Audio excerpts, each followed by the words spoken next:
Avelino, do Instituto Doméstico Legal, que é a entidade autora do requerimento que possibilitou a realização desta audiência pública. Com a palavra, portanto, o senhor Mário Avelino, 15 minutos. Bom, primeiro eu quero agradecer à CLP, em nome do presidente, deputado Leonardo Monteiro, e toda a equipe da CLP. Agradecer a ministra Adelaide Alves Miranda, Janaína, tem mais um expositor, porque é um assunto muito importante. São milhões de trabalhadores, milhões de empregadores, e ainda a gente tem uma cultura informal, como falou o próprio deputado, para cada 4 trabalhadores domésticos, dados do IBGE, somente um tem carteira assinada. Eu trouxe um PowerPoint, eu vou pedir a licença de ficar em pé, não sei se tem um laser aí, alguma coisa. Perfeitamente. Bom, de repente, eu tenho uma sugestão, porque como vai ter uma exposição, vocês virando aí. Bom, vamos lá. Aniversário de 4 anos. Ah, desculpa. Beleza, está ótimo. Bom, a primeira coisa é a gente posicionar a atualidade, como está o emprego doméstico brasileiro. Vivemos há 4 anos e meio uma crise econômica que afeta todos os segmentos, todos os trabalhadores, muito desemprego, e o trabalhador doméstico é um dos desempregados. E, conforme o IBGE, a PNAD final de 2018, são 6.240.000 trabalhadores, 1.820.000 empregados formais, 4.420.000 sem carteira, sendo que é importante nós destacarmos que a lei complementar 150, ela define que empregado doméstico que tem vínculo é quem trabalha mais que 2 dias na semana. A diarista é uma trabalhadora autônoma, e se ela vai até 2 vezes por semana na casa de alguém, ela é uma autônoma. Então, a gente tem que separar empregado é vínculo de diarista. Mas, dentro dos dados do IBGE, ele junta tudo, então nós temos hoje a proporção de, para cada 4 trabalhadores, só um com carteira assinada. Com relação ao outro dado que nós temos de pesquisa, que é um dado real, é o E-Social. A Lei Complementar 150, ela criou o regime simples, numa única guia, eu recolho Fundo de Garantia e INSS, todos os encargos e tributos, como empregador e também da empregada. E, conforme dados, e é importante nós destacarmos, a Lei Complementar, quando ela foi criada, sancionada em 1º de junho de 2015, naquele momento, dados da Previdência Social, nós tínhamos 1.190.000 empregados que tinham recolhimento do INSS, ou seja, eram formais. E dados agora de março de 2019, esse número pulou para 1.580.000, subiu 390.000 trabalhadores formais. Mas, infelizmente, por que aumentou a informalidade? Porque aumentou o número de trabalhadores no emprego doméstico. Agora, a lei, eu quero destacar o seguinte, a lei é positiva, tanto é positiva que aumentou em 32%, não a formalidade, o número de trabalhadores. Nós estamos falando de 390.000 domésticas que trabalhavam na informalidade e hoje têm direitos. Então, é importante destacar que a crise no emprego doméstico de tanta informalidade não é a lei é ótima, é excelente. O problema é a crise econômica, que milhões de empregadores hoje estão sem seu emprego, demitiram suas empregadas, milhares de empregadores que tinham seus negócios, de repente perderam o negócio, e a primeira providência é demitir a empregada. Dados do E-Social, só para ilustrar, conforme o E-Social tem hoje 1.326.000 empregadores com CPF ativo, então são empregadores formais, e agora em março, somente 1.090.000 recolheu. Quer dizer que 235.000 empregadores que assinam a carteira, como também a empresa pode atrasar o recolhimento do imposto, eles não recolheram, estão atrasados, vão recolher depois com multa, mas nós temos hoje 1.326.000 empregadores. Outro dado que é alarmante, mostra o efeito da crise, dados do E-Social agora, janeiro, fevereiro e março, foram demitidos nesses 3 meses, trabalhadores que tinham carteira assinada, 115.454 empregadores. Eu não estou com dado de também quem foi admitida. para a pessoa jurídica tem um CAGED. O emprego doméstico, nós temos a EOS Social, mais 115 mil domésticas que tinham carteira assinada, nos 3 primeiros meses perderam seus empregos. Bom, e é importante destacar, qual é o custo do empregador? Existe uma cultura de falta de informação, uma falsa cultura que ter uma doméstica na lei é caro, é barato, porque o empregador ele gasta por mês 20% de encargos, mas no final do ano, na declaração anual de imposto de renda, ele pode restituir o INSS que ele recolhe, que é um dos objetivos nossos, que é o projeto de lei 11.181 da CLP. A prorrogação. Essa lei foi criada em 2006 pelo ex-presidente Lula. A origem foi uma campanha de abaixo-assinado da ONG, chamada, em 2005, Legalize Sua Doméstica e Pague Menos Imposto de Renda. Em 2006, o ex-presidente Lula assina uma medida provisória, tornou lei, e desde 2006 até o ano base 2018, exercício 2019, o empregador tem esse benefício, que é um estímulo à formalidade. Então, nós não podemos perder esse estímulo. Bom, nós começamos agora, em março, a campanha Mais Formalidade no Emprego Doméstico, uma campanha de abaixo-assinado que visa, nós aprovamos ainda esse ano base 2019, a continuidade do benefício da dedução do INSS, do empregador doméstico. Por quê? Se não houver isso, nós vamos ter muitas demissões. Eu vou mostrar aqui. Bom, primeiro, qual o objetivo da campanha? Evitar demissões no emprego doméstico, estimular mais formalidade e, com isso, inclusão trabalhista, previdenciária e social do trabalhador doméstico, que são trabalhadores como outro qualquer. Bom, nosso objetivo é aprovar o PL 11.181, que no Senado hoje, inclusive, tinha um projeto similar do senador Regufe, tá? Só não foi votado, a relatoria a favor, só não foi votado por falta de quórum, mas há uma preocupação nas duas casas em relação a esse segmento tão importante. E esse projeto, se for aprovado primeiro lá, ele vem para cá e é pensado. Mas o projeto a gente pediu tornar permanente. A gente sabe que, pelas regras da LDO, no máximo vai se prorrogar por mais 5 anos. Mas mais 5 anos vai ser fôlego para nós trabalharmos, estimularmos mais formalidade.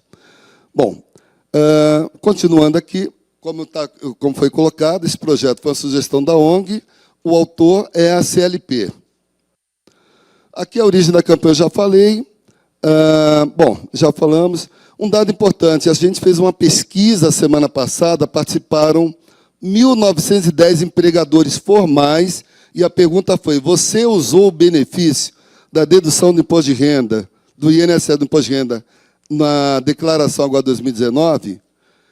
87% responderam sim, porque são empregadores formais. O empregador ele tem um salário, uma renda alta. Então, ele normalmente usa o modelo completo, que permite esse benefício. Ele não usa o simplificado. E o segundo projeto que nós estamos trabalhando é o 8681-2017, do deputado André Figueiredo, que, na realidade, ele está fazendo o quê? Ele está reeditando um programa de refinanciamento da dívida do INSS do empregador doméstico, visando principalmente aquele empregador que tem uma empregada na informalidade, que ele assine a carteira retroagindo. E ele vai ter, pelo Redom, por esse projeto, terá 10 anos para quitar essa dívida com isenção total de multa e redução dos juros de mora. Ou seja, são programas similares ao que o governo fez até agora com as pessoas jurídicas. Então, será que é importante que essa doméstica tenha seu direito garantido? Sim. Agora, o empregador, nós temos que dar estímulo. E aí tem um dado importante. Na realidade, esse projeto de lei, pasmem, é a reedição, e nós vamos ver aqui, da Lei Complementar 150, artigo 39 a 41. Nós conseguimos, também foi um projeto do Instituto de Campanha de Abaixo-assinado, que a gente pedia isenção durante o período, e virou um programa de refinanciamento. A Lei Complementar, e nós vamos ver aqui, artigo 39, isso é a Lei Complementar 150, é instituído o programa de recuperação previdenciária do empregador doméstico, REDOM, nos termos a seguir. Então, ele diz que será concedido ao empregador doméstico o parcelamento dos débitos com o INSS relativo às contribuições aí durante um período e com vencimento até dia 30 de abril. Ok. E o que propõe? Isso é lei, artigo 1º. O parcelamento abrangerá todos os débitos existentes em nome do empregador, empregado, e quais as condições? 100% de redução na multa, 120 meses para pagar, e redução de 60% nos juros de mora e 100% de dedução de encargos judiciários, se houvesse alguma ação. Bem, um detalhe importante, o prazo pela lei era até o dia 30 de setembro de 2015. A lei foi sancionada em 1º de junho, eram 120 dias, e, novamente, pasmem, a Receita Federal, é bem claro, isso está tudo documentado, nós entramos, inclusive, no Ministério Público Federal contra a Receita, que boicotou claramente esse refis, esse REDOM, porque a Receita não queria desde a tramitação no Congresso. Eu estive com assessores parlamentares da Receita, com a relatora no Senado, eles foram claros, isso não passa. Passou. O que eles fizeram? Boicotaram na execução. O prazo para aderir era até o dia 30 de setembro. O que faz a Receita? E aqui estão os dados. No dia 14 de setembro, é publicado no Diário Oficial, faltando 16 dias, a instrução normativa para operar o REDOM, dizendo que, a partir do dia 21 de setembro, faltando 9 dias, o empregador poderia ir lá e aderir. O que foi uma inverdade, porque no dia 21, nenhum posto da Receita sabia disso. No dia 27 de setembro, faltando 4 dias, é que eles começam a operar. Ou seja, tínhamos a expectativa que pelo menos 1 milhão de empregadores informais poderiam aderir e diminuir essa formalidade, e somente 13.500 empregadores aderiram. E empregadores esses que já assinavam carteira. O nosso grande público era o informal. Então, é uma obrigação moral do Congresso Nacional, como uma questão de respeito de uma lei que eles aprovaram, que a gente tenha celeridade nesse programa para que a empregada, a trabalhadora doméstica, tenha seus direitos trabalhistas garantidos. E não aceitar passivamente, como eu falei, nós entramos no Ministério Público Federal contra a Receita e o Ministério respondeu o seguinte, eles cumpriram a lei, não era 120 dias? Se o empregador não foi nos 120 dias, problema dele. Ora, o empregador teve 4 dias para poder aderir a um programa que tinha 120 dias. O que nós fizemos nesse projeto? O prazo só vai contar no momento que a instrução normativa nova for publicada no Diário Oficial, para a gente não cair novamente na mesma armadilha que, infelizmente, à época não queriam, e eu digo publicamente, a opinião, o maior escravagista, pelo menos em 2015, do emprego doméstico brasileiro chamou-se governo federal, porque ele boicotou uma probabilidade de 1 milhão ou mais de empregados terem carteira assinada, de 1 milhão de empregadores saírem da informalidade e não terem ação trabalhista. Então, eu volto a dizer, é obrigação moral do Congresso dizer, esse projeto é uma resposta ao boicote, vamos aprovar o mais rápido possível. Está desde 2017 parado aqui. Nesse momento, esse projeto foi aprovado na Comissão de Seguridade Social e Família, está na CFT, aguardando a designação de um relator. Então, gente, nós estamos falando de seres humanos, de pessoas, de trabalhadoras, 93% são mulheres. Vamos respeitar o trabalhador e o empregador doméstico brasileiro. Bom, aqui tem tudo. Aí ainda eles puseram mais um obstáculo, porque a lei dizia o seguinte, quem quiser optar pelo parcelamento, vai lá. Só que eles puseram o seguinte, como a instrução saiu em setembro, se eu quisesse optar pelo parcelamento como empregador, primeiro eu teria que pagar a dívida à vista do período de abril de 2013 a agosto de 2015 em uma única parcela com multa, juros e correção monetária. Ou seja, eles boicotaram claramente. Eu digo, repito e provo. Isso está tudo documentado. Bom, vamos adiantar rapidamente.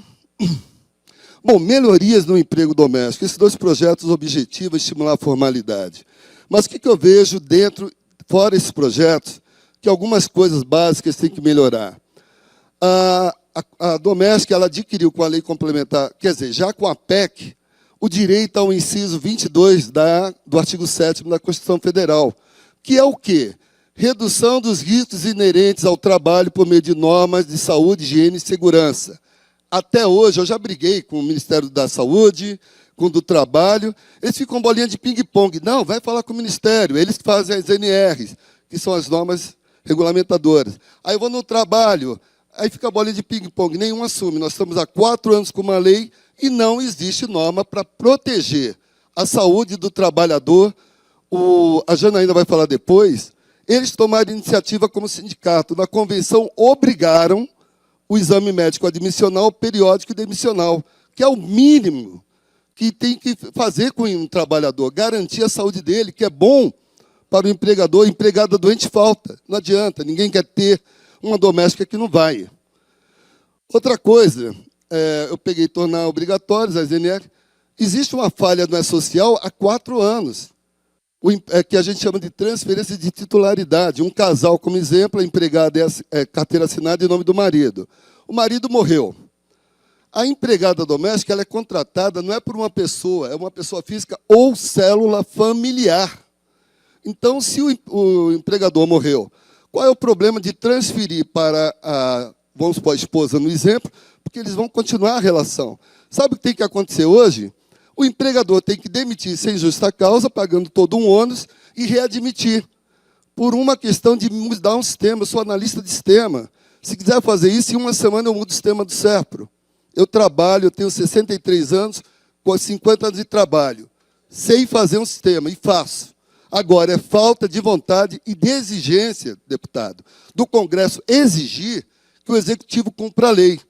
Porque não adianta criar lei que o Executivo não cumpre. Então, fazendo um parênteses, tem uma sugestão nossa que seja criada uma comissão... Desculpa. Opa, é empolgação, desculpem aí. Que seja criado no Congresso uma comissão permanente de fiscalização da execução das leis que são aprovadas pelo Congresso, que o Executivo tem que cumprir. Não se faz isso. O Redon é um exemplo de boicote e com todo respeito ao Congresso, o Congresso lava as mãos. Não, nós aprovamos a lei. Agora, o Executivo e o Judiciário que cobre. Ah, legal, vamos deixar o encargo à Justiça. Não, o Congresso tem a obrigação, sim, de exigir também e acompanhar e, no mínimo, cobrar, e principalmente de órgãos do Executivo. Os maiores descumpridores de lei nesse país chama-se Poder Executivo, em grande escala. Vamos ser realistas agora. O Congresso tem essa competência? Tem. A sugestão está aqui para entrar em votação. E Deus queira que aprove para que o eleitor tenha leis aprovadas por seus representantes, que elas sejam fiscalizadas e cumpridas. Desculpa, conseguiu? Mais 2 minutinhos, deputado, não vou usar. Bom, aqui é a história de como começou, aqui algumas domésticas, aqui no Congresso. Campanhas mostrando a injustiça ainda em 2005, trabalho escravo infantil, trabalho semi-escravo, alta informalidade. Aqui são projetos de lei que começaram antes da PEC, já no Senado. A gente começou a campanha em 2005, 2006. Em 2010, quando entrou a PEC das domésticas, já tinha projeto de redução de INSS do empregador aqui na Câmara, vindo do Senado, definir diarista, aplicar multa para o empregador que não cumprisse a lei, porque o empregador não cumpria a lei, não tinha multa nenhuma. Bom, uma outra coisa importante, deputado. Em 2008, a CLP aprova o projeto de lei 6.030, que foram 2 sugestões de entidades civis.